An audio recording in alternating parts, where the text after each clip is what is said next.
찬송드리겠습니다.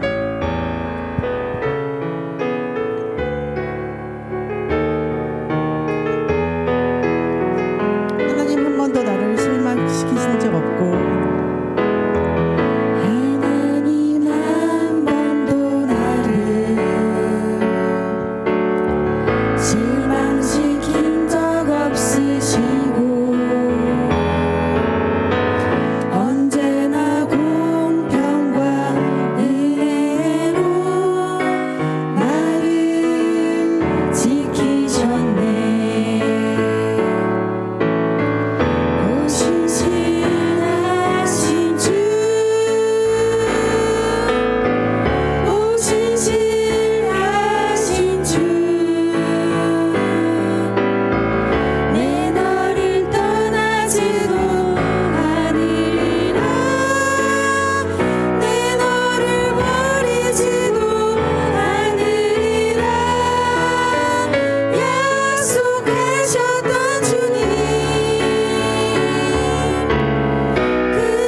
주와 같이 길 가는 것 찬송드리겠습니다.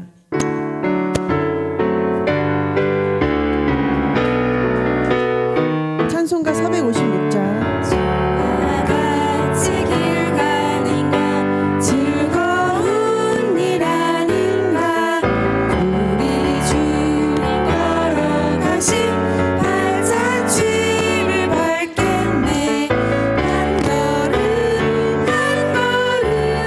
주 예수와 함께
기뻐하며 왕께 노래 부르리 청송드리겠습니다.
나는 예배자 찬송드리겠습니다.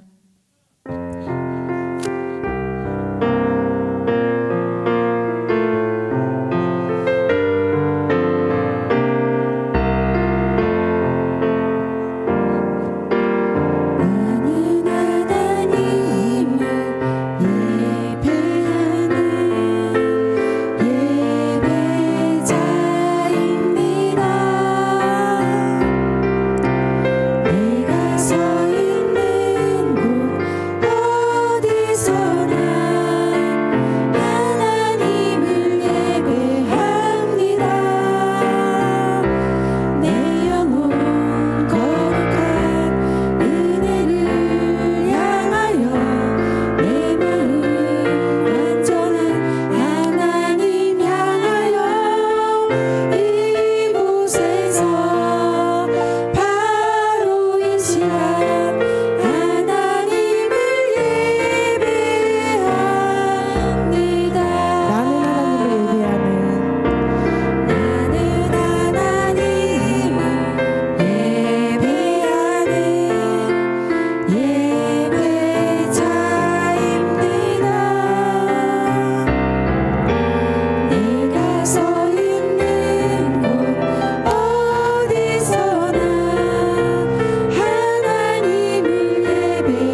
준비하시겠습니다.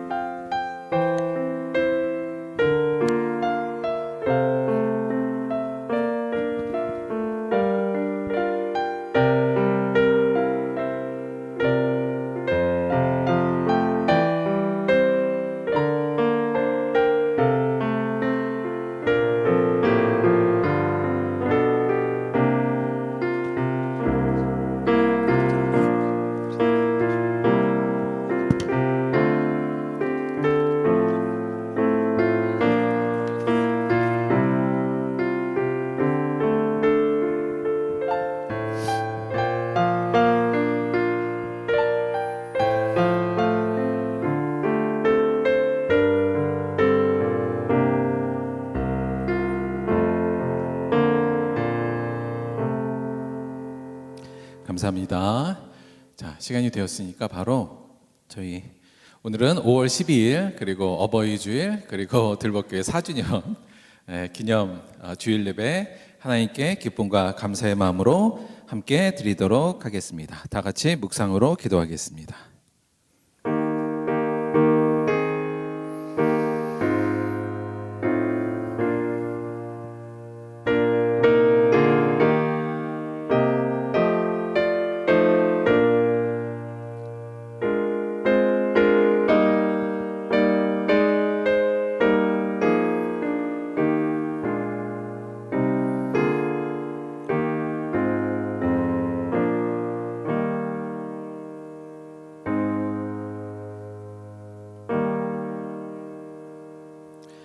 하나님은 우리의 피난처시요 힘이시니 환난 중에 만날 큰 도움이시라.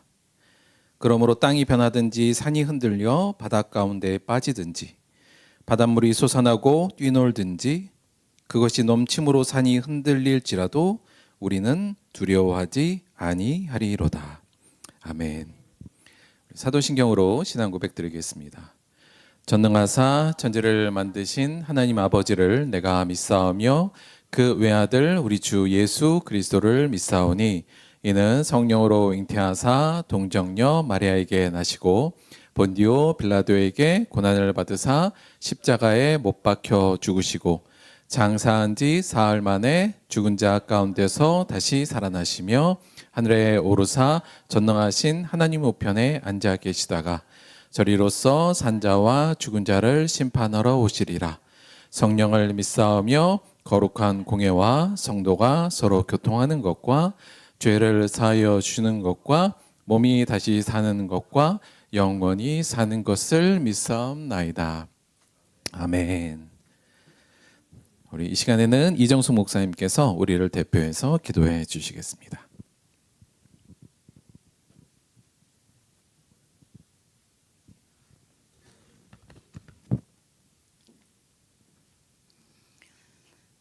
온 땅의 왕이신 하나님, 온 하늘과 하늘들의 왕이신 하나님, 만왕의 왕이요 만주의 주가 되신 하나님, 하나님의 높고 위대하신 그 이름을 찬송하고 찬양드리옵나이다.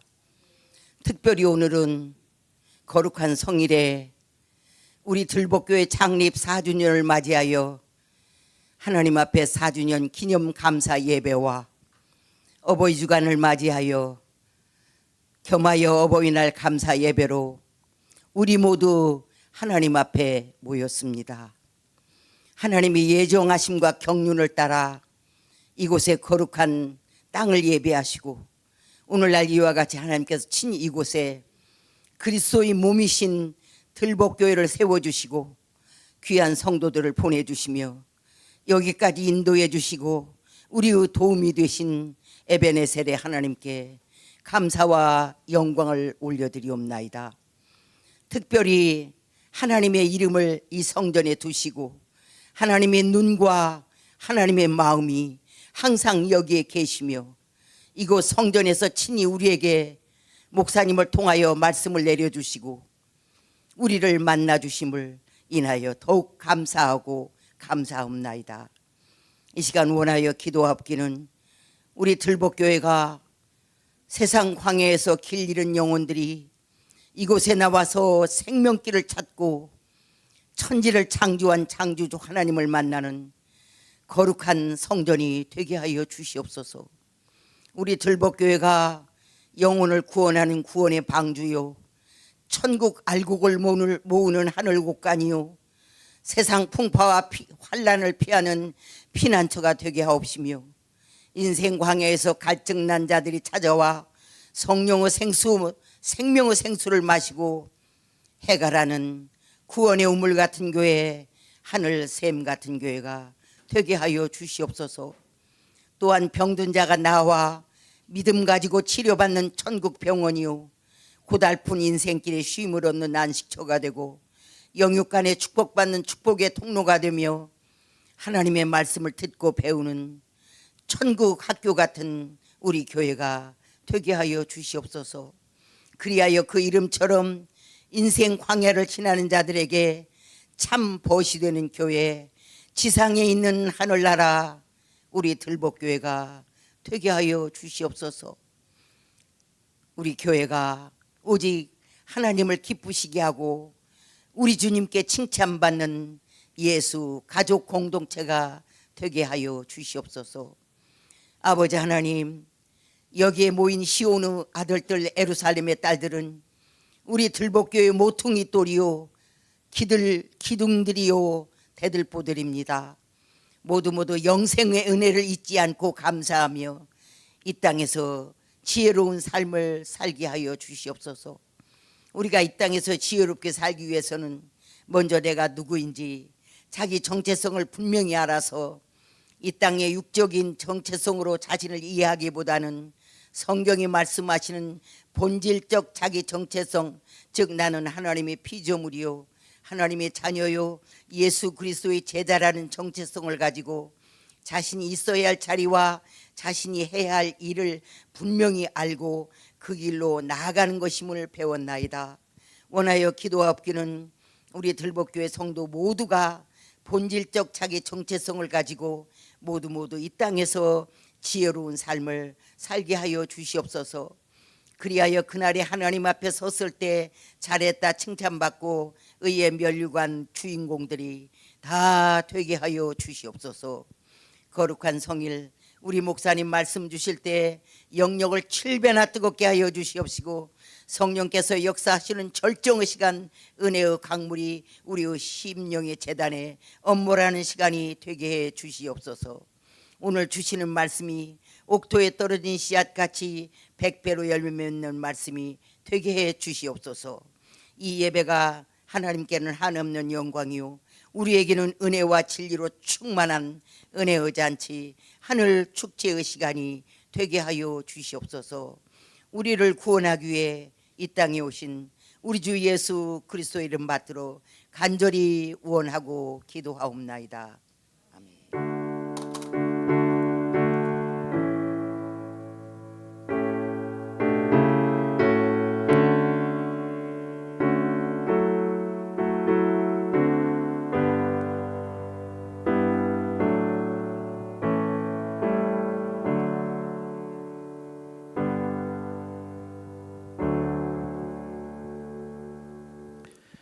감사합니다. 자, 지금부터는 저희가 오늘 짧게 저희가 어버이날 위문 공연 준비했습니다. 그래서 저희가 지금 준비하기는 1부 유치부, 2부 청소년 모 3번 효선이 독창까지 제가 준비는 했는데 여기 하다 보니까 지금 여러 가지 난관에 지금 처해 있는 건 사실이에요. 그래서 그냥 여러분 그냥 귀엽게 봐주시면 좋겠다. 공연이라고 너무 기대하지 마시라는 말씀 일단 드리고, 우리 유치부 할 수 있을라나? 할 수 있어? 오케이, 제이는? 오케이. 자, 그러면 일단 되는 대로 우리 유치부 일단 한번 나와보도록 하겠습니다. 자, 박수 한번 주세요. 자, 이쪽으로 씁시다. 이쪽으로. 그래서 자, 우리 현재 유치부는 아이고 희선아, 아이고 어떻게, 희선이 어떻게? 지금 아이들이 컨디션이 이렇게 썩 좋진 않아요. 예, 지금 그렇긴 하지만 그래서 우리 유치부의 우리 맏언니 유재희 자와 그 수아와 희선이가 그냥 재밌게 놀 거예요, 여러분. 박수 쳐주시고 함께 해주시기 바랍니다. 자, 힘찬 박수 한번 부탁드릴게요.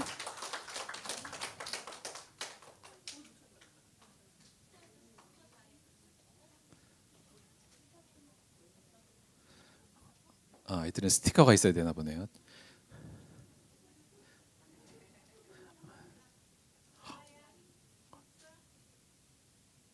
자, 화면 좀 맞추고요.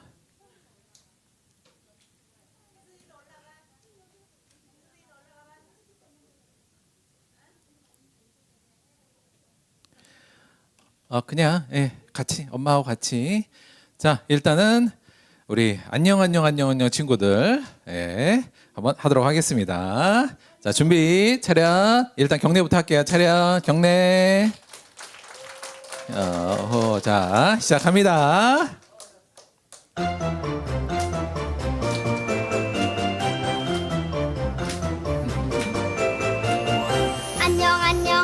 안녕 친구들.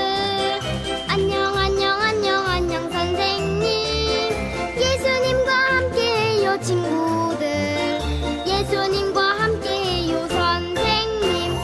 안녕 친구들. 안녕 선생님. 예수님과 함께해요 친구들. 예수님과 함께해요 선생님.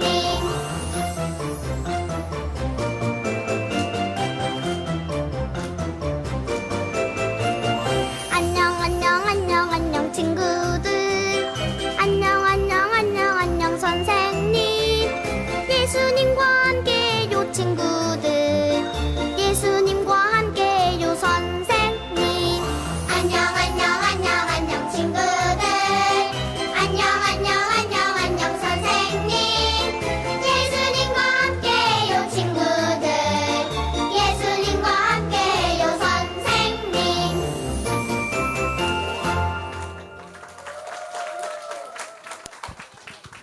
자, 다음 곡 토끼 한 마리가 바로 갑니다.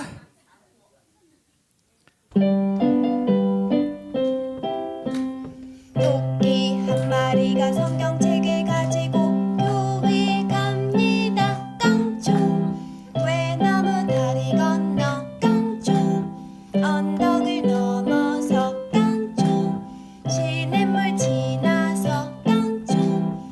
즐거운 우리 교회 깡총. 오리 한 마리가 성경책을 가지고 교회 갑니다. 꽥꽥. 외나무 다리 건너 꽥꽥. 언덕을 넘어서 꽥꽥. 시냇물 지나서 꽥꽥. 즐거운 우리 교회 꽥꽥. 사자 한 마리가 성경책을 가지고 교회 갑니다. 외나무 다리 건너 언덕을 넘어서 시냇물 지나서 즐거운 우리 교회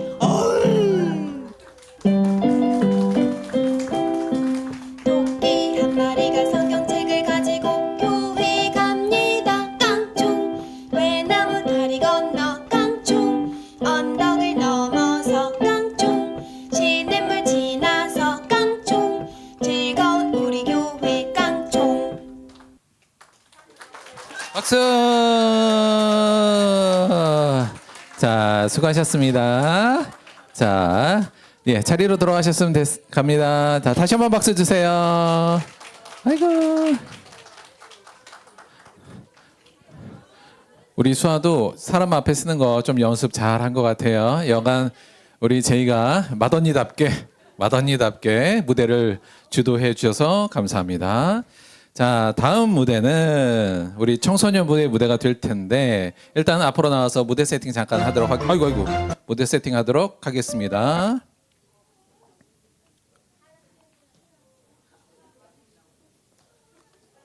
자, 마이크 다 킵시다. 마이크 켜고.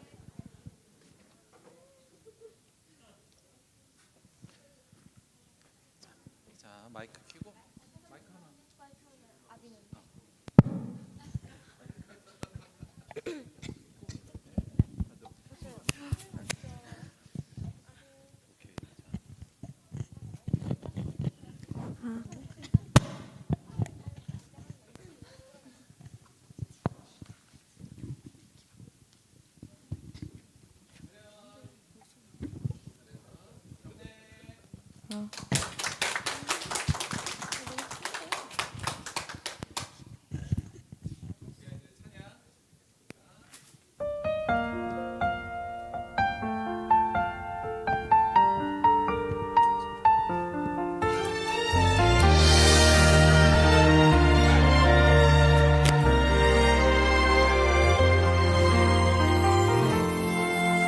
나의 평생에 가장 복된 일은 내가 예수님을 만난 것이라.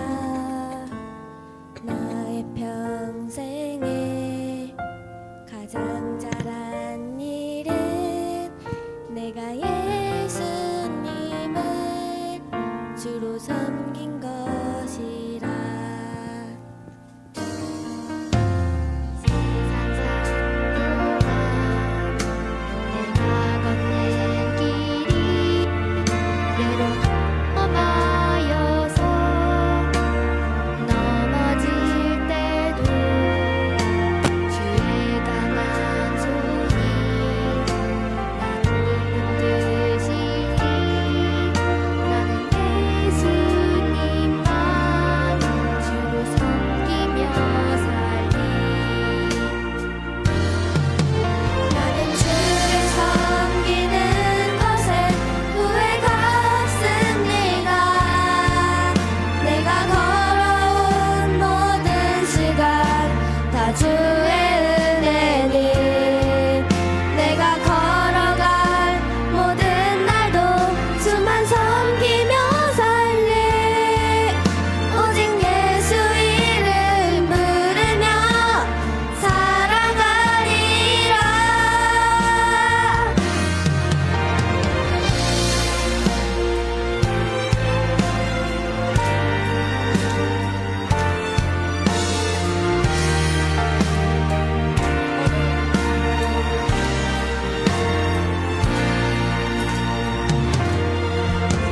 이 세상 살 동안 내가 걷는 길이 때론 험하여서 넘어질 때도 주의 강한 손이 나를 붙드시니 나는 예수님만 주로 섬기며 살리. 나는 주를 섬기는 것에 후회가 없습니다. 내가 걸어온 모든 시간 다 주의 은혜니 내가 걸어갈 모든 날도 주만 섬기며 살리. 오직 예수 이름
끝났어요. 아직은 끝났습니다.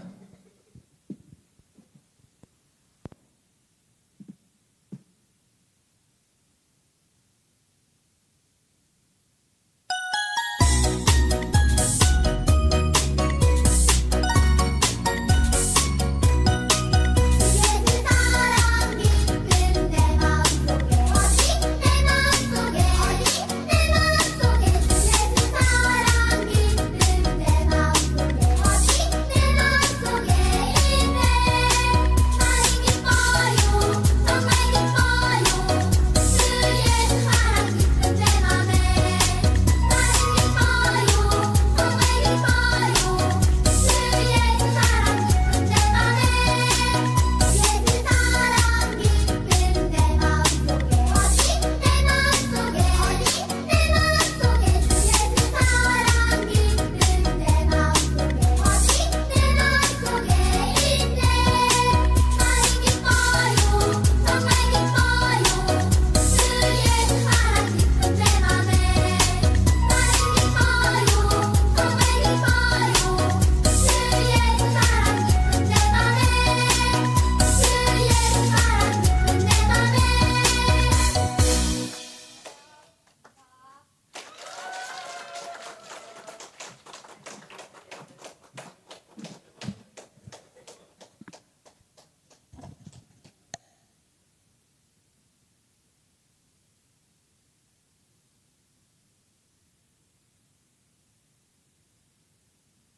제가 아주 깜짝 놀랐는데 우리 태윤이가 사실 여기 서 있는 거 쉽지 않거든요. 연습도 안 했는데.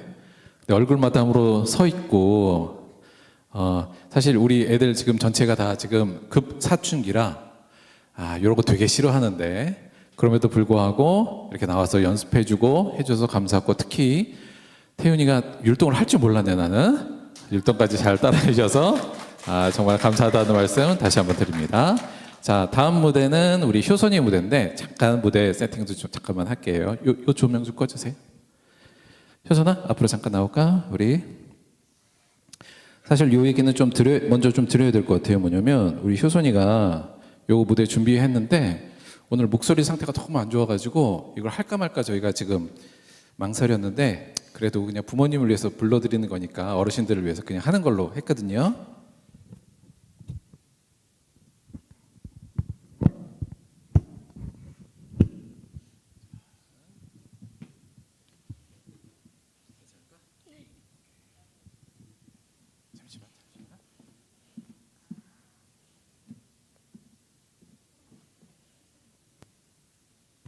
그래서 이거 아까 연습을 좀 해봤는데 조금 목 상태가 많이 안 좋아요. 그래도 그냥 하자. 어른들 다 기뻐하고 가족들이니까 그랬으니까 저희가 두 곡 일단 준비했어요. 한 곡은 엄마의 등이라는 노래고요. 하나는 기울어진 우산. 우리 효선이를 위해서 잠시만요. 큰일 날 뻔했네요. 잠깐 카메라 좀 맞추고.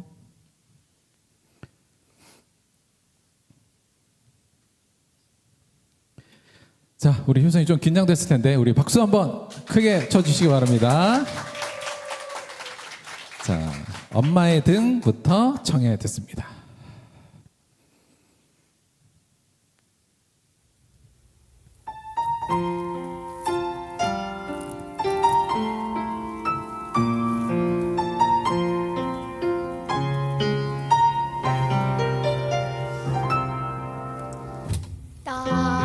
따뜻한 엄마의 등은 나의 마음밭꿈터 엄마 등에 업히기만 하면 난 그저 좋아요.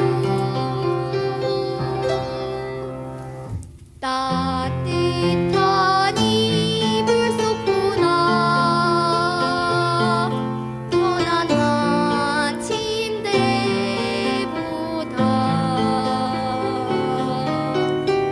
높은 하늘이 엄마 등이 내겐 최고야.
바로 아빠에 대한 노래 기울어준 산 가겠습니다.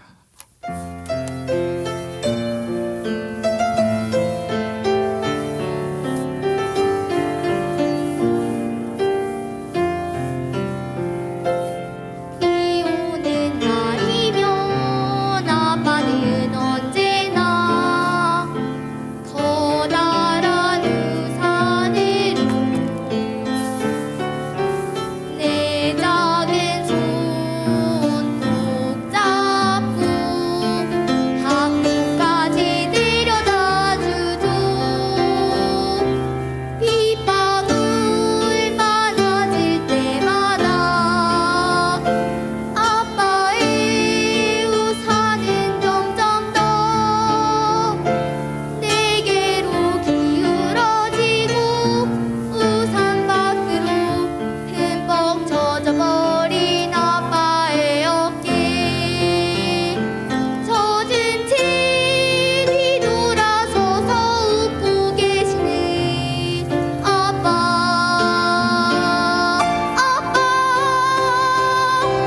내리는 빗방울 수만큼 아빠 사랑해요.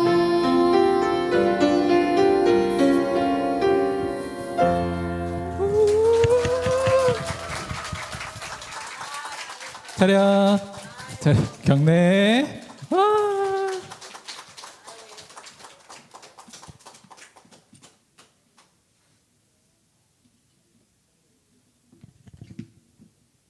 누구 우셨어요 지금?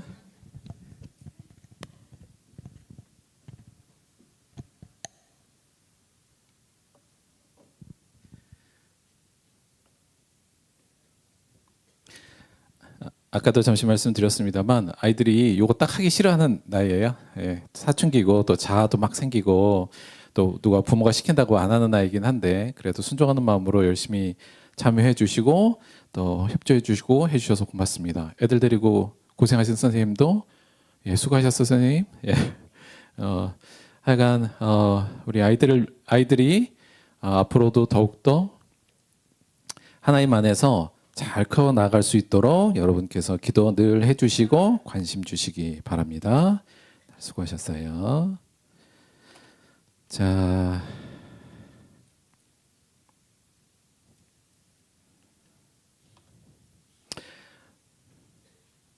오늘 말씀 보도록 하겠습니다.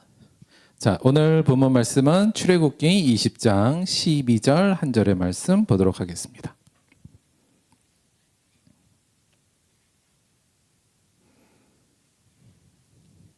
구약 성경 출애굽기 20장 12절입니다.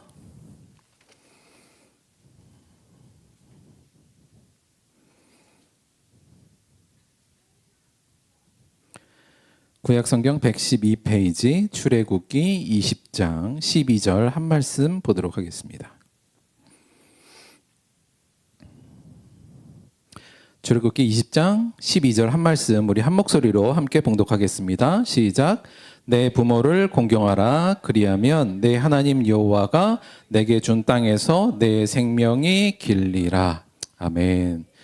오늘은 출애굽기 20장 12절 말씀을 중심으로 해서 내 부모를 공경하라 이런 제목으로 하나님의 말씀 함께 나누도록 하겠습니다.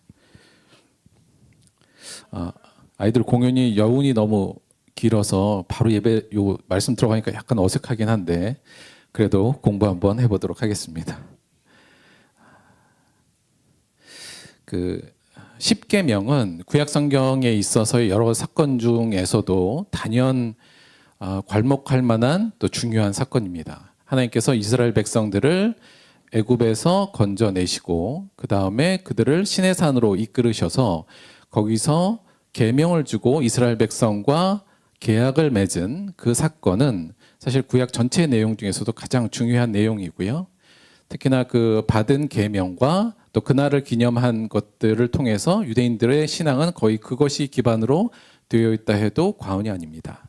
이 10계명이라는 게 우리가 잘 알다시피 하나님과 이스라엘 간의 언약의 조건의 핵심인데 수많은 언약 중에 핵심이 있는 게 이 10계명인데 표면적인 의미로는 계약의 조건이기도 한데 내용적으로 보자면 이 십계명은 하나님을 믿는 사람들은 대체 어떤 사람들이냐, 야훼 하나님을 믿는 사람들은 대체 뭐 하는 사람들이냐, 그들의 정체성을 드러내주는 아주 중요한 내용이라고 볼 수 있습니다. 한마디로 야훼 하나님을 믿는다는 건 뭐야? 십계명을 따르는 거야. 이렇게라도 얘기할 수 있을 만큼 우리의 정체성이 담겨 있는 중요한 내용이라고 볼 수 있습니다. 그래서 보통 우리는 십계명을 많이 외우기도 하고요. 또 우리 마음속에 새기는 중요한 내용들이죠. 십계명이 사실은 우리 출애굽기에 나오는 이 내용에는 1계명, 2계명, 3계명 이 내용은 붙어 있진 않아요. 우리가 알다시피 쭉 이어져 있는데 전체적으로 10개의 계명으로 보는 게 성경에도 이제 그렇게 표현이 되어 있고요. 그래서 크게 10가지의 계명인데 크게는 두 가지로 보통 분류해서 저희들이 이해합니다. 1계명부터 4계명까지는 하나님에 대한 계명으로 저희들이 이미 알고 있죠. 잠깐 읽어보면 너는 나 외에 다른 신들을 내게 두지 말라. 너를 위하여 새긴 우상을 만들지 말고 또 위로 하늘에 있는 것이나 아래로 땅에 있는 것이나 땅 아래 물속에 있는 것의 어떤 형상도 만들지 말며 그것들에게 절하지 말며 그것들을 섬기지 말아라. 세 번째는 너는 내 하나님 여호와의 이름을 망령되게 부르지 말라. 그리고 네 번째 안식일을 거룩히 지키라. 이렇게 네 가지가 하나님에 대한 계명, 인간과 하나님에 대한 계명으로 저희들이 보통 이해하고 있고요. 나머지 5계명부터 10계명까지는 인간과 인간 사이의 계명으로 저희들이 이해하고 있습니다. 그래서 크게 두 분류로 나누어져요. 5계명은 내 부모를 공경하라. 6계명이 살인하지 말라, 간음하지 말라, 도둑질하지 말라, 내 이웃에 대하여 거짓 증거하지 말라, 내 이웃의 집을 탐내지 말아라. 이제 이런 식으로 구성이 되어 있죠. 그래서 우리가 잘 알다시피 율법의 핵심이 뭐냐라고 예수님께서도 말씀하셨던 내용, 즉 하나님을 마음을 다하고 뜻을 다하고 정성을 다해서 사랑하는 거 하나, 두 번째는 내 이웃을 내 몸과 같이 사랑하는 것, 이 두 가지가 한마디로 말하면 십계명의 중심적인 사상이고 내용이고요. 또 다른 식으로 얘기하면 하나님을 믿는 사람들, 야훼 하나님을 믿는 사람들은 어떤 사람들이냐? 하나님을 사랑하고 이웃을 사랑하는 사람이다. 이제 저희가 이렇게 규정할 수 있는 겁니다. 그래서 어디 가서 나 하나님 믿는 사람이에요. 이거는 하나님을 나는 사랑하는 사람이며 내 이웃을 사랑하는 사람입니다라는 고백이라고도 볼 수 있죠. 그만큼 십계명은 우리의 정체성을 가지는 데 있어서 매우 중요한 것이다. 이렇게 말씀을 드릴 수 있는데요. 일단 근데 이 두 가지 분류의 내용, 이 십계명을 딱 두 절로 그러면 요약을 해보면 어떻게 얘기할 수 있냐면 맨 첫 번째 부분이요. 하나님과의 관계된 것은 사실은 첫 번째 계명, 너는 나 외에는 다른 신들을 내게 두지 말라. 요게 사실은 근원 계명이라고 볼 수 있습니다. 2, 3, 4는 어찌 보면 요거에 좀 더 구체화된 설명이라고도 볼 수 있어요. 그래서 하나님을 사랑하라는 이 명령의 가장 핵심적인 근원적인 그 명령은 너는 나 외에 다른 신을 두지 말라. 이거라고 볼 수 있고요. 그러면 내 이웃을 사랑하라고 이어진 5계명부터 10계명까지의 핵심은 뭘까요? 여기서도 핵심은 첫 번째 나오는 계명입니다. 즉, 내 부모를 공경하라가 내 이웃을 사랑하라는 내용의 전체를 아우르는 가장 핵심적인 계명이라고도 볼 수 있어요. 괜히 그렇게 보는 게 아니라 사실은 예수님께서도 우리가 잘 아는 내용이에요. 젊은 관원이 예수님께 와서 어떻게 해야 영생을 얻습니까? 예수님께서 너 계명을 다 지키면 돼. 그랬더니 관원이 얘기합니다. 무슨 계명을 지킬까요? 했을 때 예수님께서 뭐라 그러냐면 예수께서 이르시되 살인하지 말라, 간음하지 말라, 도둑질하지 말라, 거짓 증언하지 말라 이렇게 말씀하시고 6, 7, 8, 9 여기를 하시고 마지막에 내 부모를 공경하라 그리고 내 이웃을 내 자신과 같이 사랑하라 하신 것이니라 이렇게 표현하시거든요. 그러니까 내 부모를 공경하라가 즉 내 이웃을 내 자신과 같이 사랑하라는 전체를 포괄하는 중요한 계명으로 뒤에다 갖다 붙인 걸 좀 볼 수 있어요. 즉 내 부모를 공경하라는 살인하지 말라부터 이어지는 이 이웃을 사랑하는 거의 핵심적인 계명이다 이렇게 볼 수 있습니다.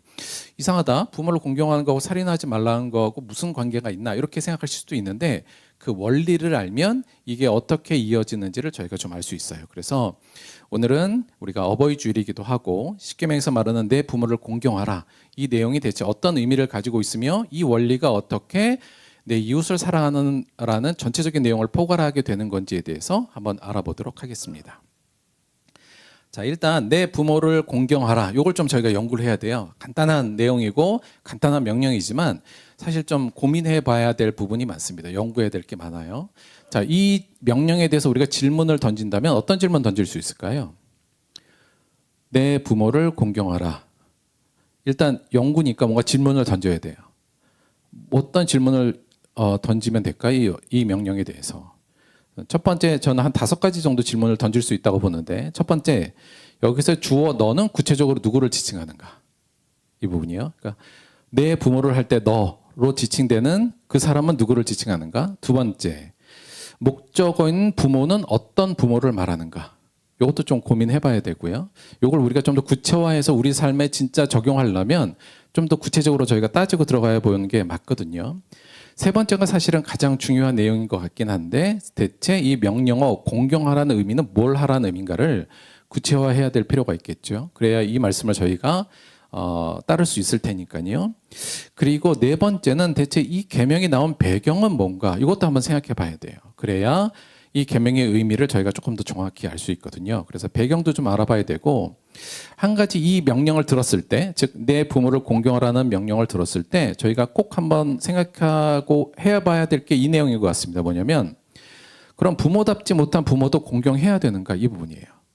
부모의 역할도 하지 않은 부모 또한 우리는 공경해야 되는가? 이것도 이 명령에 우리가 한번 질문을 던질 만한 부분이 아닌가라는 생각을 갖습니다. 그래서 요 5가지의 질문들을 한번 살펴보면서 내 부모를 공경하라. 이게 어떤 내용이었는지에 대해서 한번 구체적으로 한번 알아가 보도록 하겠습니다. 자, 1번. 주어 너는 구체적으로 누구를 지칭하는가? 이거 누굴까요? 내 부모를 공경하라 할 때 너로 해당되는 사람은 누구를 의미할까요? 당연히 자녀죠. 그렇죠? 자녀인데 여기서 생각해 봐야 될 자녀가 2가지 양상의 자녀가 있습니다. 첫째는 뭐냐면 어린 자녀, 청소년기에 있는 자녀를 대상으로 하는 말인가, 아니면 장성한 자녀를 두고 하는 말인가. 이 부분은 좀 생각해 봐야 될 것 같아요.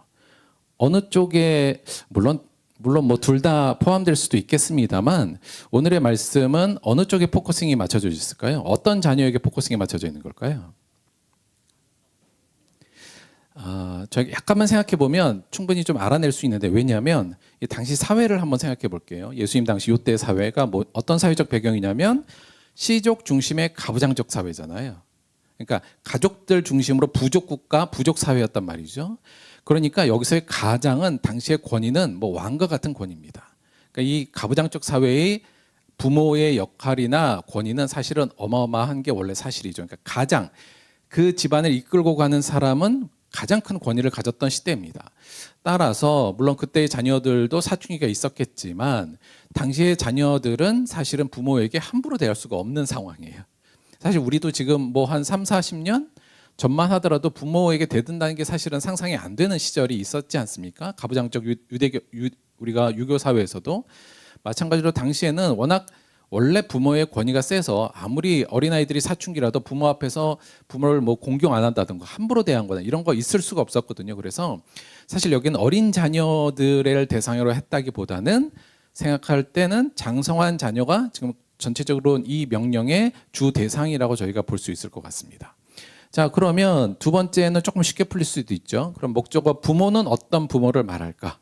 어떤 부모일까요? 이 부모는 힘있고 지금 충만한 부모를 의미할까요? 힘이 있고 지금 능력 있는 부모가 아니겠죠. 자녀가 장성했잖아요. 그럼 지금 부모는 어떤 상태예요? 늙고 힘없는 노부모를 지금 지칭한다고 볼 수 있습니다. 한마디로 이 명령은 장성한 자녀가 늙고 힘없는 노부모에 대해서 지금 이야기하고 있다. 이렇게 보는 게 조금 더 합리적인 해석이라고 볼 수 있을 것 같아요. 자, 그러면 세 번째로 바로 넘어갈게요. 이제 핵심은 뭐냐면, 오케이, 장성한 자녀가 노부모를, 힘없고 능력 없는, 이제 능력 없게 된 노부모를 어떻게 하라고요? 명령어는 공경하라, 이렇게 이야기하고 있습니다. 공경하라, 어떻게 하라는 얘기일까요? 근본적으로 부모를 공경하라. 머리에 어떤 생각이 떠오르세요? 공경하는 거 어떻게 하는 게 공경하는 거죠? 이거 애매하잖아요. 물론 뭐 저희가 들면 여러 가지 들 수 있겠습니다만, 이걸 좀 구체화할 텐데, 일단은 이 언어적 특징을 한번 보죠. 이게 이제 히브리어로 카바드라는 단어를 썼는데 원래 의미 자체가 이제 무겁게 하고 풍부하다예요. 그래서 전반적인 의미는 이걸 영광스럽게 하다 아니면 존중하다의 의미가 좀 큽니다. 물론 여기 하나님에게도 쓰였던 동사이긴 한데, 그러니까 부모를 공경하라는 건 부모를 영광스럽게 해라. 다른 식으로 얘기해서 부모를 존중하라예요. 부모를 무겁게 생각하라, 이런 의미가 큽니다. 근데 이것만으로도 저희가 특별하게 머릿속으로 확 안 떠오르잖아요. 그러면 이럴 때는 이 단어의 의미를 우리가 어떻게 알아낼 수 있냐면, 요거와 반대되는 이야기에 대해서 성경이 어떻게 이야기하는지에 대해서 조금 더 고민해 보면, 찾아보면 조금 더 선명하게 이 얘기를 만들어 갈 수 있어요.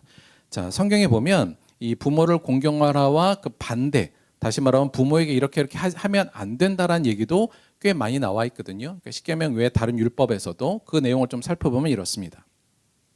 출애굽기 21장 15절, 자기 아버지나 어머니를 치는 자는 반드시 죽일지니라. 그러니까 여기서 부모를 공경하라는 건 여기서는 부모를 치지 않아야 된다는 얘기죠. 이건 물리적으로 육체적으로 때리는 걸 의미해요. 이게 가능했었을 수도 있는데 여간 절대 때리면 안 된다는 게 공경하다의 아마 첫 번째 내용일 것 같고요. 두 번째는 출애굽기 21장 17절 레위기에도 나오는 부분인데, 자기 아버지나 어머니를 저주하는 자는 반드시 죽일지니라, 이렇게 되어 있어요. 그러니까 부모를 공경한다는 건 늙고 능력 없는 부모를 저주해서는 안 된다. 여기서 저주한다는 말은 모욕적인 언사를 하거나 나쁜 말을 하면 안 된다는 의미를 갖고 있어요. 마찬가지이긴 한데 신명기 20절 16에는 그의 부모를 경홀히 여기는 자는 저주를 받을 것이라 할 것이요. 그러니까 경홀히 여긴다는 뭐예요? 좀 가볍게 여기는 거죠. 예, 그리고 중요하게 생각하지 않고 가볍게 얘기하는 것을 의미한다고 볼 수 있습니다. 사실 이거는 예수님께서 말씀하신 거에서도 저희가 힌트를 좀 얻을 수 있는데, 예수님께서 유대인들이 하나님을 섬긴다 그러면서 자기 부모를 섬기지 않는 자들, 그런 자들에 대해서 말씀하실 때 이렇게 말씀하세요. 예수님께서 하나님이 이르셨을 때 내 부모를 공경하라 하시고, 또 아버지나 어머니를 비방하는 자, 마태복음은 이렇게 되어 있고 마가복음은 모욕으로 번역했어요. 모욕하는 자는 반드시 죽임을 당하리라 하셨거늘, 이렇게 표현하시는 부분이 있어요. 즉 부모를 공경하라는 것은 그 부모를 비방하거나 모욕하지 말라. 그냥 원어적 의미로 보면 나쁘게 말하는 거예요. 악하게 말하는 거, 그것을 하는 것을 하지 말라, 이렇게 이야기하고 있습니다. 그래서 저희가 물론 우리가 부모를 공경하는 건 너 부모에게 물질적인 것을 주는 거, 뭐 이런 것들도 다 중요한 공경의 방식이기도 합니다만, 근본적으로 여기서 공경하라는 말의 의미는 사실 이렇게 보면 될 것 같아요. 이러한 것들을 통해서 볼 때 늙고 힘없는 부모를 하찮게 여기지 말라는 겁니다. 이게 부모를 공경하라의 어찌 보면 가장 구체적인 방침이라고 볼 수 있어요. 즉 늙고 힘없는 부모를 가볍게 무시하거나 하찮게 여겨서 함부로 뭐라고 비방하고 또는 모욕을 주고, 이런 말은 절대 하면 안 된다. 물론 때리는 건 당연히 더 안 되는 거고요. 그 얘기가 지금 공경하라의 의미로 구체화되고 있다, 이렇게 볼 수 있을 것 같습니다. 근데 이 내용을 조금 더 저희가 알려면 그 배경을 좀 살펴보면 조금 더 이해하기가 쉬운데, 다시 말하면 네 번째, 이 계명이 나온 배경은 대체 뭔가에 대해서 생각해 보는 거예요. 자, 일단 이 계명이 있다는 것, 즉 가장 중요한 하나님의 계명 중에 내 부모를 공경하라는 계명이 있다는 것 자체가 뭘 의미하냐면, 당시에는 노 부모를 하찮게 여겨서 함부로 대하던 당시의 상황이 일단 전제되어 있습니다. 그러니까 당시의 사람들 중에 특히 이스라엘도 그렇고 많은 사람들이 노 부모를 하찮게 여긴 일이 많았다는 게 일단 전제가 돼 있어야 되죠. 그러니까 이 명령이 당연히 나왔을 거니까요. 그러니까 당시의 사회적 분위기가 노 부모를 하찮게 여긴 일이 꽤 많았던 걸로 보입니다. 두 번째, 그럼 이게 이제 궁금한 거예요. 아니 왜 당시에 장성한 자녀들은 노 부모를 하찮게 여겼을까? 중요하게 여기지 않고 때로는 비방하기도 하고 저주하기도 하고 모욕하기도 했을까?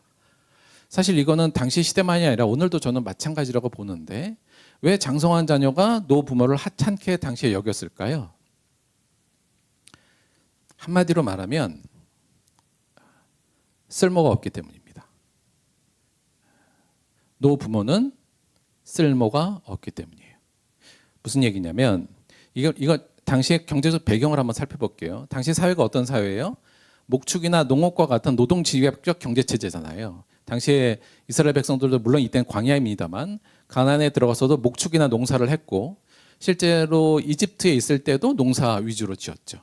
다시 말하면 이때 산업 자체가 노동 집약적입니다. 즉 노동이 매우 중요한, 사람은 곧 노동으로 봤던 시대였거든요. 그래서 노동력이 곧 생산성이고 가족의 생계를 유지하는 힘이 곧 이 노동력이었어요. 그래서 실제로 당시에는 남성들이 굉장하게 우대를 받았죠. 이유도 간단합니다. 남성들은 전쟁에 참여할 수 있고 노동 생산성이 높잖아요. 그러니까 자녀를 낳아도 남자를 낳으려고 그랬고 여자는 홀대받는 일이 일어날 수밖에 없었습니다. 자, 노동력이 곧 생산성이요 가족의 생계를 유지하는 힘이라면 이제 노부모는 어때요? 이 생산성이 없는 노동력을 갖고 있는 사람일 뿐입니다. 뭐만 붙어 있어요? 숨만 붙어 있어요. 자, 그러니 노부모는 생계에는 이제 쓸모가 없고 식량만 축내는 존재가 된 겁니다. 자, 이러니 가정을 다 이끌어가야 될 가장의 입장에서는 애들도 키워야 되고 노부모도 부양해야 되는데 노동력은 없고, 그러니 아이들보다는 어떻게 되겠어요? 부모에 대한 관심이 점점점 사라지고 노동력이 없는 인간은 이렇게 보면 좀 그렇습니다. 그래도 어떻게 부모를 이렇게 하찮게 했을까? 사실 물론 그럴 수는 없을 것 같긴 합니다만 사람이 극한 상황에 모이고 사실 요즘 같은 시대야 먹을 게 풍부한 시대이긴 합니다만 뭐 우리나라도 크게 조금만 과거로 들어가도 정말 먹고 살기 힘든 시대가 있지 않았습니까? 사실 이거 생각해 보면 좀 충분히 이해가 가능한데요. 물론 이 고려장이라는 게 우리나라에 실제로 있었던 것은 아니다, 이렇게 보시는 분들도 많은 것 같아요. 실제로 역사적 문서에는 없이 그냥 설화나 민화 이런 데만 많이 나오니까, 즉 늙은 부모를 산에 갖다 버리는 이 풍습이요. 왜 그랬을까요? 마찬가지입니다. 늙은 부모는 노동력과 생산성이 없고 방만, 식량만 없어지니 도저히 안 되겠다고, 정말 먹을 게 없으면 부모를 버려야겠다는 생각이 있었다는 거죠. 실제로 있었는지 없었는지는 잘 모르겠습니다. 그런데 이런 생각 자체, 이건 우리나라뿐만 아니라 뭐 일본이나 중국 같은 데도 이러한 종류의 장사가 있었다는 설화가 있는 거 보면 보이지 않는 곳에서는 정말 먹고 살기 힘든 사람 중에서는 이런 일도 있을 수 있었진 않았겠는가라는 생각은 할 수 있을 것 같습니다. 당시는 더 했겠죠. 먹을 게 정말 없으니까. 그래서 한마디로 말하면 이 계명은 나온 배경은, 즉 더 이상 쓸모가 없게 된 노부모, 더 이상 생산성을 기대할 수 없고 더 이상 우리 가족의 생계에 유익이 되지 않는 부모를 쓸모없다고 하찮게 여기거나 무시하면 안 된다는 게 내 부모를 공경하라의 배경에 깔려 있는 내용이라고 볼 수 있을 것 같습니다. 정리하자면 내 부모를 공경하라, 이 하나님의 십계명의 명령은 결국 내 늙은 부모가 생계에 쓸모없다고 해서 하찮게 여기거나 무시하거나 함부로 말하거나 그러면 안 된다. 이 노인네 빨리 뭐뭐 하지도 않고 이런 식으로 얘기하지 말아야 한다는 아주 강력한 내용이죠. 오늘 사실은 이 내용은 우리가 알다시피 약속 있는 첫 계명이라고 이걸 하잖아요. 이 다른 계명은 뭐뭐 하라는데 이것만 약속이 있어요. 무슨 약속이에요? 내가 준 땅에서 너희가 장수하리라. 반대로 하면 뭐예요? 부모를 공경하지 않으면 단명한다는 게 이야기죠. 굉장히 강력한 경고의 내용이고 중요하게 생각했던 율법이고 중요한 내용이었다고 할 수 있습니다. 즉 내 부모를 공경하라는 이 내용인데 결국은 이거의 근본적인 원리는 뭐냐? 근본적인 이 계명의 원리는 이거라고 볼 수 있어요.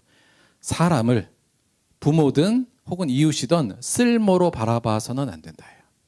쓸모로 바라봐서는 안 된다. 그 사람이 쓸모 있느냐, 쓸모 없느냐, 나에게 유익하냐, 나에게 해로우냐, 내가 이용할 만하냐, 이용할 만한 가치가 없느냐, 이것으로 사람을 보아서는 안 된다는 게 내 부모를 공경하라는 이 명령의 근저에 있는 가장 중요한 원리라고 볼 수 있습니다.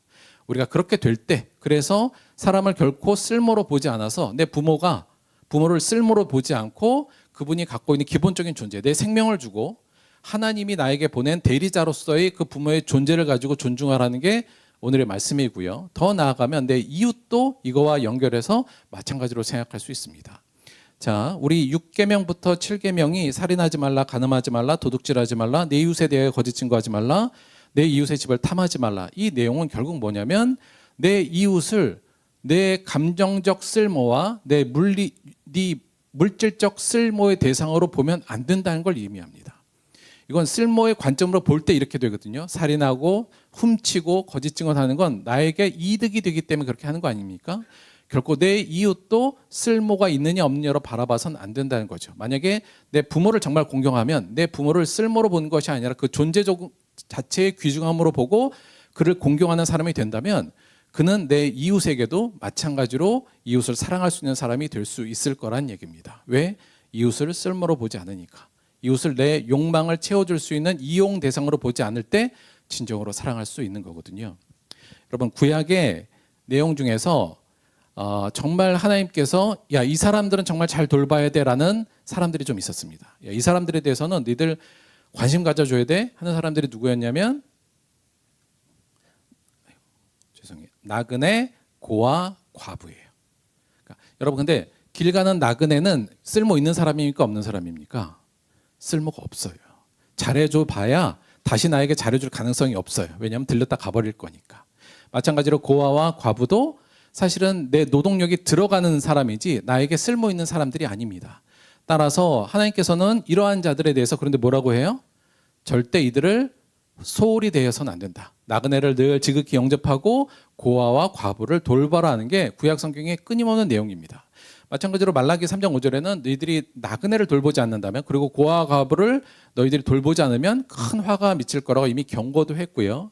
실제로 이스라엘 백성들이 멸망한 이유 중에 핵심적인 겁니다. 그들이 나그네와 고아와 과부를 돌보지 않는 거예요. 왜요? 그들은 쓸모가 없잖아요. 쓸모없는 자들은 돌보지 않고 내가 관계하지 않는다는 그들의 이기심이 결국은 하나님의 이 어찌 보면 이 5번째 계명을 어긴 거라고도 볼 수 있습니다.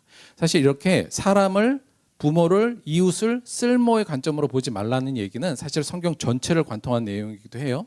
그런데 이 부분은 사실 더 접근하면 하나님께도 사실은 접근되는 내용입니다. 무슨 얘기냐면 오늘 십계명의 맨 첫 번째 이렇게 시작돼요. 나는 너를 애굽 땅 종 되었던 집에서 인도하여 낸 내 하나님 여호와니라. 너는 나 외에는 다른 신들을 내게 두지 말라. 여러분, 왜 여호와 하나님을 섬기면서도 다른 신을, 우상을 사람들이 둘까요? 왜요? 그 우상에 쓸모가 있으니까요. 그렇죠? 하나님께서는 원래 여호와는 이 애굽 땅에서 나를 구원해 주고 창조하신 그분으로서 우리가 공경해야 돼요. 그런데 이 여호와 하나님이 내 쓸모를 안 채워주네? 그럼 어떻게 돼요? 쓸모를 채워준다는 우상을 섬기는 게 사람들의 심리고 마음이었습니다. 즉 하나님을 사랑하라 이 말도 궁극적으로 보자면 하나님을 쓸모의 관점으로 보지 말라는 거예요. 하나님을 네 쓸모에 유익하냐 아니냐 그걸로 하나님을 섬기지 말라는 게 사실은 십계명의 1부터 4계명의 어찌 보면 더 중심적인 내용이라고 볼 수 있습니다. 즉 사람뿐만 아니라 하나님을 쓸모로 바라보지 말아야 된다. 이 내용 또한 포함되어 있다고 볼 수 있는 거죠. 예수님도 사실 이와 비슷한 내용을 굉장히 말씀 많이 하셨는데요. 우리가 자주 봐왔듯이 예수님께서 마지막 최후의 심판 때 이야기를 하실 때 이 얘기를 하시죠. 지극히 작은 자 하나에게 하지 아니한 것이 곧 내게 하지 아니한 것이다. 또 지극히 작은 자에게 한 것이 곧 내게 한 것이다. 이렇게 말씀하시지 않았습니까? 그러면서 지극히 작은 자에게 작은 자를 예수님으로 보고 했던 사람은 영생을, 그렇지 않은 사람은 영벌에 처할 거라고 강력하게 경고하죠. 근데 여기서 나오는 지극히 작은 자요. 이 사람이 누구로 예수님께서 표현하셨죠? 나그네, 가난한 자, 병자, 옥에 갇힌 자였어요. 이렇게 되죠. 그들도 대답하여 이르되 주여 우리가 어느 때에 주께서 줄이신 것이나 목마른 것이나 나그네 되신 것이나 헐벗은 것이나 병드신 것이나 옥에 갇힌 것을 보고 공양하지 않았습니까? 이렇게 얘기하는 거 나오지 않습니까? 예수님께서 지금 어떤 걸 얘기로 들고 있냐면 나그네들, 가난한 자들, 병자들, 그리고 갇힌 자들, 배고픈 자들을 너희들이 돌보지 않았다는 걸 지금 얘기하는 거잖아요. 이런 사람들의 특징이 뭐예요? 나그네, 가난한 자, 병자, 갇힌 자, 나에게 쓸모없는 자입니다. 지극히 작은 자를 작은 자 볼 때 그걸 나로, 예수로 보라는 얘기는 쓸모없는 자를 예수로 보라는 얘기와 마찬가지입니다. 예수님께서 진정으로 강조하신 것이 그거죠. 다시 말하면 쓸모없다고 쓸모의 관점으로 사람을 바라봐서는 결코 안 되고 그것은 곧 멸망의 지름길이라고 말하고 있는 겁니다. 사실 공간복음서 전체를 볼 때 전체의 구도 속에서 우리가 보면 이렇게 구성되어 있는 걸 볼 수 있어요. 한마디로 말하면 쓸모없는 자들, 우리요. 하나님 보실 땐 죄인인 우리, 쓸모없는 자들을 찾아오시어 쓸모없는 자들을 위해서 자신을 버리신 예수님과 예수님을 자신의 쓸모를 위해 쫓다가 쓸모가 없어지자 가차없이 배신한 그의 백성들 두 가지가 대비돼서 사실 공관복음서는 우리를 이 두 가지의 대비를 우리에게 보여주고 있습니다. 우리가 따라야 될 것은 결국 이 내용을 뭐예요? 예수님을 쓸모의 관점에서 바라보면 안 된다는 것. 그리고 우리가 쫓는 예수님은 우리를 쓸모의 관점으로 본 것이 아니라 우리 존재 자체, 죄인이지만 그들을 진정으로 사랑한 그 존재 자체를 사랑한 예수님의 생각과 태도를 보고 따르라는 게 공관복음서의 결국 내용이지 않겠습니까? 결국 성경 전체에서 정말 중요한 계명, 어찌 보면 하나님의 백성답게 사는 거의 가장 큰 원리는 하나님과 사람을 쓸모의 개념으로 바라보는 것이 아니라 쓸모가 있든 없든 나에게 유익하던 그렇지 않던 간에 그를 그 존재 자체로 믿고 그 존재 자체를 존중해서 공경하고 사랑하는 것, 그것이 곧 그리스도인이요 하나님을 믿는 사람이라고 이야기하고 있는 겁니다. 우리 사랑하는 들법교회 성도님들은 하나님을 바라볼 때나 나를 바라볼 때도 마찬가지고요. 이웃을 바라볼 때 쓸모의 관점으로 바라보지 않기를 바랍니다. 근데 사실 이게 굉장히 어려워요. 사실은 부모가 자녀를 볼 때도 쓸모의 관점으로 보거든요. 야, 이거 너 나중에 이렇게 커서 어디다 쓸 거야. 사실 잘 생각해 보면 자녀도 다 쓸모의 관점으로 봐요. 사람들을 만날 때도 인간관계도 다 쓸모의 관점이에요. 얘가 나한테 유익하냐 아니냐, 쓸모 있냐 없냐, 이 관점이거든요. 하나님을 볼 때도 마찬가지입니다. 우리가 말은 좋게 변화시킵니다만 결국은 내가 하나님을 쓸모 있는 자로 보느냐, 나에게 쓸모 있는 자로 보느냐 아니냐, 나에게 쓸모가 있을 때냐 아니냐, 이걸 갖고 사실은 신앙생활이 흔들리고 또 변하기도 하거든요. 그러나 진정한 예수를 믿는 사람들, 하나님을 따르는 자들은 하나님이나 사람을 쓸모로 보지 않습니다. 그 존재 자체, 우리에게 생명을 주시고 우리에게 왕이 되신 그 하나님 자체, 그 존재만을 보고 공경하는 것이고요. 이웃들도 다 예수 그리스도의 작은 사람들이요, 그들의 피조물이요, 소중하게 우리에게 보낸 이웃이라는 그 존재 자체를 우리가 공경하는 것, 그리고 사랑하는 것, 그것이 그리스도인이다, 하나님을 따르는 자들이라고 말할 수 있을 것 같습니다. 우리 사랑하는 우리 들법교회 성도님 모두가 이 관점으로 우리의 삶을 가꾸어 가게 되기를 바랍니다. 들법교회 4주년 되었습니다. 하나님과 우리 모든 가족들에게 다시 한번 감사의 말씀을 드립니다. 이렇게 매해마다 이거 기념하잖아요. 저희가 4주년을 하는데 조금 생각해 봤더니 이 사진이 2021년 사진이에요. 2021년 우리 단체 사진인데 요게 이제 시작하고 한 1년 조금 지났을 때입니다. 그래서 요때도 그래 조금 늘어난 상태였어요. 근데 여하간 4주년 최근의 사진은 훨씬 많아졌다. 일단 인원이 사람이 많아졌다. 나름 중요합니다. 이 부분도 나름 의미가 있고요. 그래서 사실 생각해 보면 2021년보다는 한 2배 이상 늘었고요. 저희가 맨 처음에 15명으로 시작했거든요. 시작은 그에 의하면 한 3배 정도 된 것 같습니다. 여간 지난 4년 동안 함께 해주시고 또 수고하시고 봉사하시고 함께 해주신 여러분 모두에게 감사를 드립니다. 그런데요, 저는 우리가 이제 매주년 또 되면 5주년, 6주년, 7주년이 될 거고 그때마다 우리가 얼마나 발전했을까, 얼마나 성도는 더 늘었을까, 이 관점으로 우리의 기념일을 바라보는 것은 사실은 원치 않습니다. 저는 이 기념일이 될 때 뭘 바라봐야 되냐면 우리의 맨 최초의 우리 교회의 존재 의의가 훼손되고 있느냐 아니냐를 점검하는 게 저는 더 좋은 방식이 아닌가라는 생각이 들어요. 무슨 얘기냐면 사실은 우리 이제 들법교회를 이제 시작할 때도 그랬고 그 전에 제 큰 고민 중에 하나는 사실은 우리가 사는 주변에 차 타고 한 30분 이내에 정말 시설 좋고 음향 설비 잘 돼 있고 또 좋은 인적 인프라도 갖춰져 있고 어마어마한 프로그램을 갖고 있는 교회들이 어마어마하게 많습니다. 그 상황에서 굳이 우리가 이렇게 내가 교회를 해야 되나, 이 부분이 고민이 당연히 되죠. 대체 들법교회의 존재 의의를 어디에다 두고 이걸 시작해야 되는가에 대해서 고민이 굉장히 좀 많았어요. 결국은 나름 저희 들법교회도 그럼에도 불구하고 존재 의의가 있다고 생각해서 시작한 거니까요. 그 존재 의의 중에 핵심적인 존재 의의가 뭐였었냐면 하나님과 이웃을 쓸모가 아닌 귀한 존재로 바라보는 신앙 공동체를 만들어야겠다. 제가 볼 때는 제가 경험한 거에는 우리의 신앙이 너무 하나님에 대해서도 너무 쓸모의 관점으로만 하나님을 믿어서 그것이 잘못된 건지도 모르고 어떻게 하나님을 더 쓸모 있는 존재로 내가 이용할 것인가, 이거에 대해서 관심을 갖고 살아가는 걸 별로 죄스럽게 생각하지 않는 모습, 그런 모습들도 많이 봤고요. 또 교회가 성도들을 쓸모의 관점으로만 보는 거예요. 어떻게 하면 이 성도를 이용할까? 또 쓸모 있는 자가 오기를 바라는 이 문화. 또 성도들 간에서도 서로가 서로를 쓸모의 관점으로 보고 나에게 쓸모 있는 사람은 가까이 하고 쓸모없는 사람은 멀리하는 이 문화가 여전히 교회 안에 팽배하고, 만약에 오늘 말씀에 의하면 이거는 사실은 교회답지 않은, 오히려 교회와 반대되는 행동이거든요. 그래서 어떻게 하든지 우리가 새롭게 교회를 개척하고 만든다면, 물론 우리 교회만 그런 건 아니겠습니다만, 그래도 하나님과 이웃을 쓸모가 아닌 그 존재 자체로 바라보고 귀하게 사랑할 수 있는 신앙 공동체를 만들어야겠다. 그게 사실은 우리 교회 존재의 의의 중에 하나라고 저는 생각하고 시작하고 있고요. 4주전이 되는 이 시점에서 우리는 지금도 계속 이것을 지켜나가고 있는가? 이에 대해서 한번 고민하는 시간이 저는 되었으면 좋겠다라는 생각을 개인적으로 했습니다.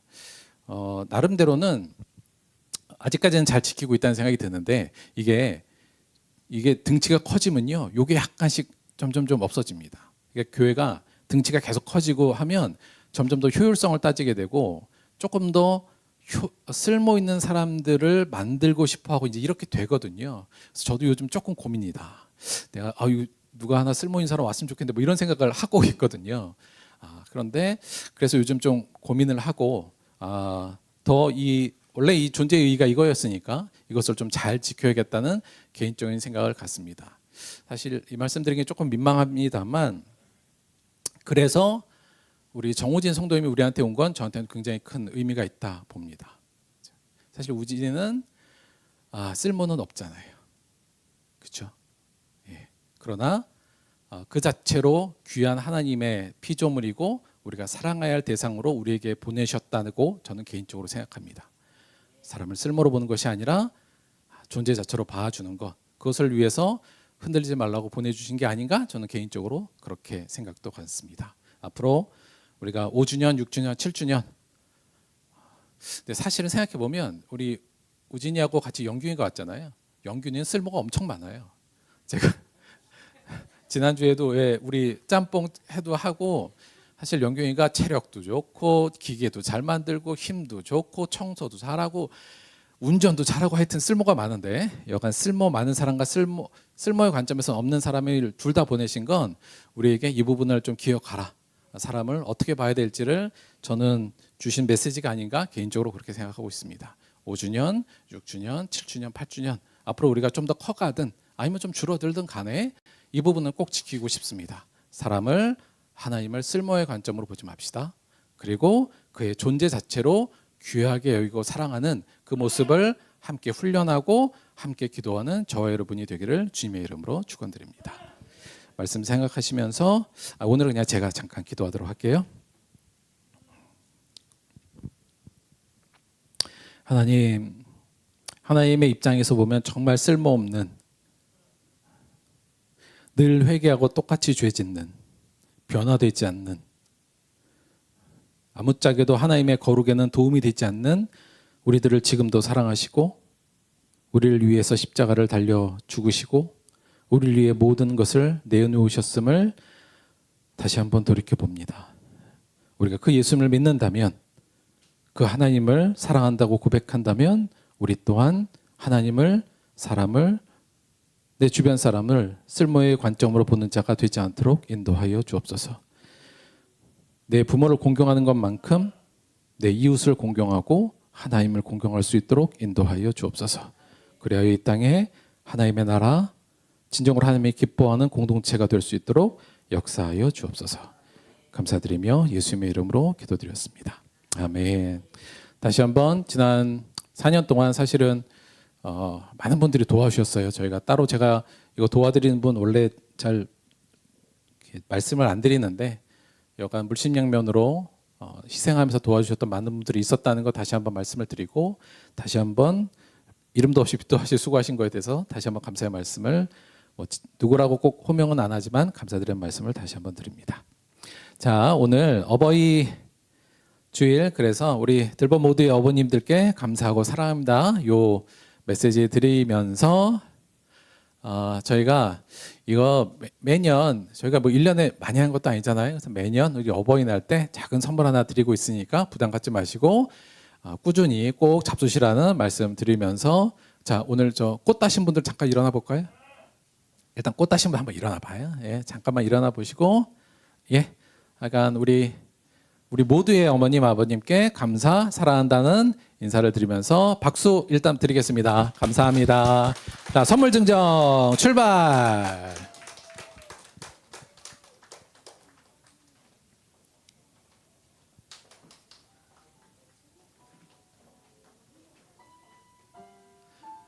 죄송합니다. 혹시 못 받으신 분 손 들어주세요. 제가 이러다 혹시 빠뜨리면.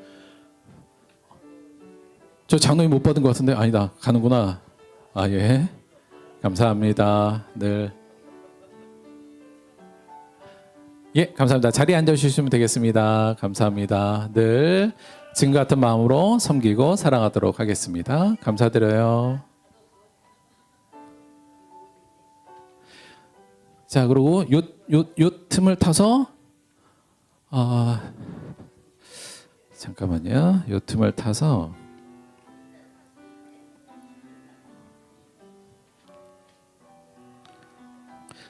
지난주에 우리 못준 하은이 하율이 어린이날 선물 받자. 나오세요. 자, 유리 수고했어요. 하나만 받자. 하나만. 하은이 축하드립니다. 감사해요.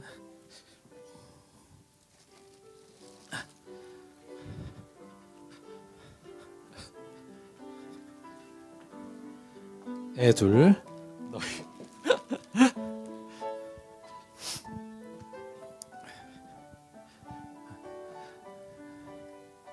감사합니다. 자, 광고 말씀 한 두 개 정도, 한두 가지 더 있는데요. 말씀드릴게요. 자, 이게 계속 말씀을 드리긴 했습니다만, 지난주에도 저희가 말했지만, 우리 하율이가 이번 가야금 콩쿠르를 한 3개 정도 지금 뛰고 왔어요. 일주일 사이에. 거기서 대상, 금상, 은상, 아니다. 대상, 은상, 동상인가? 1, 2, 3등? 아니야?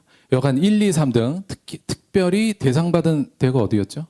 완도 대회에서 대상을 타면서 좀 의리의리하죠. 대상을 타면서 좋은 성과를 냈습니다. 일단 박수 한번 주세요. 유리뿐만 아니라 또 함께 수고했던 많은 가족들에게도 축하 인사 드리고 격려 드립니다. 요거 지훈애가 사진 보냈어요. 지우가 예배 드린다고. 접니다. 지우가 예배 잘 드리고 있다고. 지난주 사진 보냈는데 예배를 드리는 건지 하여간 그러고 있어요. 그래서 잘 크고 있다. 6월에도 볼 수 있지 않을까? 그런 생각을 갖습니다. 그리고 아까 사실은 효선이가 3월 달에 아까 그 노래로 사실은 상장을 탔었어요. 그때 성악초등부 3위로 입상을 했는데 오늘 노래가 여기에 맞춰져 가지고 제가 요거 노래 들려주고 요 얘기 하려고 그동안 좀 숨기고 있었다. 효선이도 초등부 성악 3위 상 받았고요. 이 주중에 이번 주중에 또 콩쿠르 나갈 거거든요. 여러분 많이 기도해 주시고 격려해 주시기 바랍니다. 수고하셨습니다. 다들 박수로 격려할게요.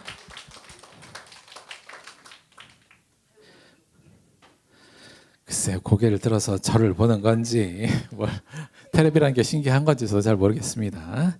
여간 하여튼 늘 지금 지우하고 3시 예배 드린다고 온라인으로 메시지는 오고 있어요. 곧 보게 될 날을 기대합니다. 자, 그리고 오늘 저희가 말씀드린 것이 4주년이라 그래갖고 저희 식당에 오늘 조금 특별 메뉴들 몇 가지 더 있습니다. 기쁜 마음으로 맛있게 천천히 잘 드시면 되겠어요. 헌금을 위해서 기도하고 우리 주기도문 합독함으로 오늘 예배 마치도록 하겠습니다.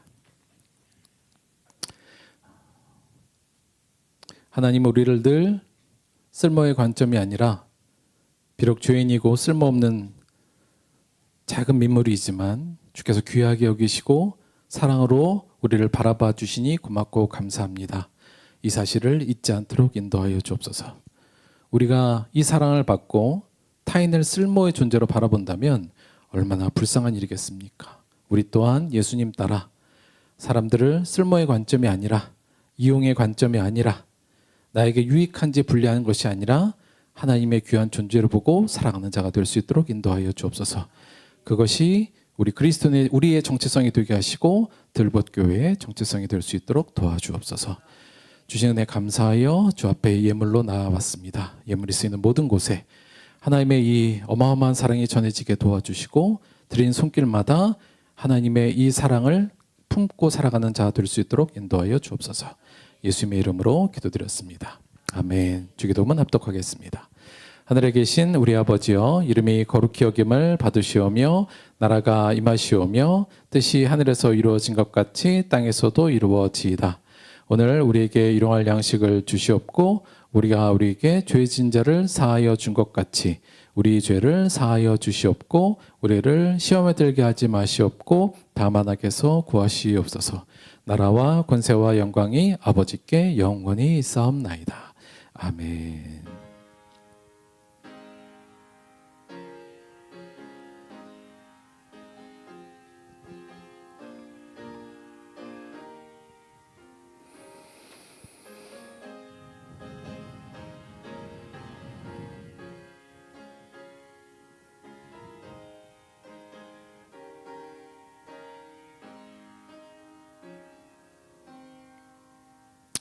하나님께 감사의 박수 드리겠습니다. 수고 많으셨습니다. 수고하셨습니다. 오늘 남해에서 올라온 문어가 있어요.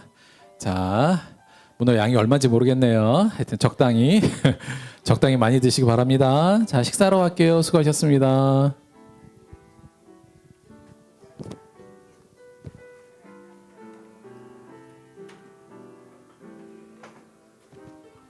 의성아, 네 것도 준비돼 있거든. 와서 받아가 과자.